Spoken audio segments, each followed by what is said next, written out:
There is a pattern hidden in the Quran that once you see, you will never unsee.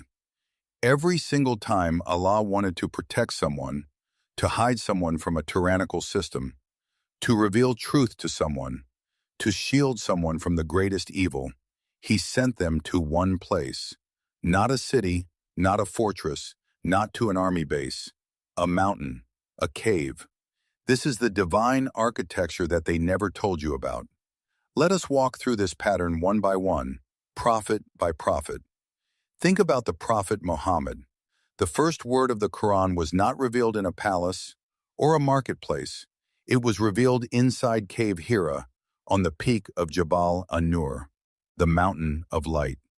The revelation needed a place untouched by corruption, where the frequency between heaven and earth was clear and direct.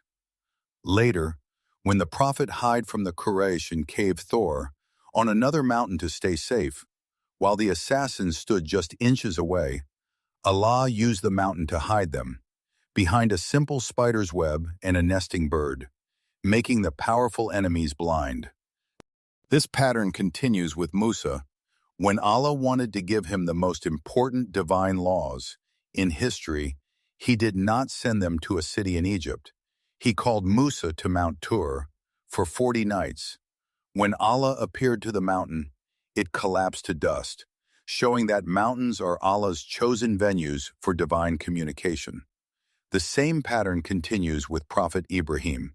He was tested with his son on a mountain. Then we look at the people of the cave in Surah Al-Kahf. When a group of young believers fled a king who demanded to worship, they did not protest in the streets. They fled to a cave in a mountain. Allah put them to sleep for 309 years, turning them from side to side to preserve their bodies.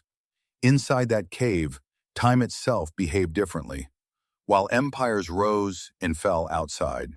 And when they woke up, they said, "We have remained a day or part of a day."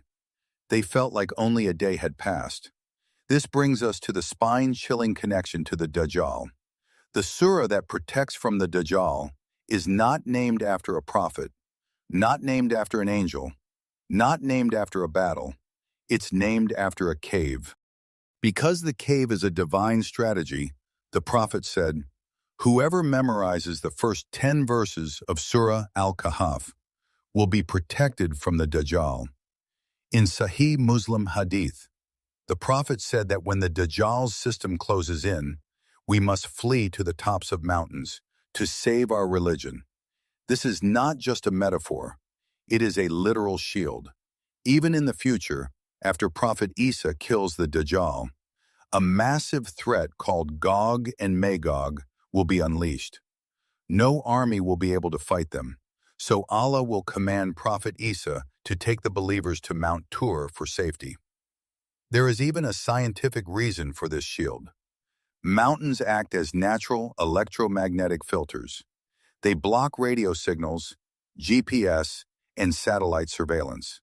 The Dajjalic system runs on digital monitoring and smart grids, but these frequencies cannot reach in cave or mountain valleys. While the Dajjal builds his digital prison in the cities, Allah has already built his refuge in the mountains. Even the bee is commanded by Allah to build its house among the mountains. The mountain is calling us to a place where faith is preserved, and time itself bends for the righteous. Choose your terrain and your frequency wisely. Subscribe and share this video to spread Islamic knowledge.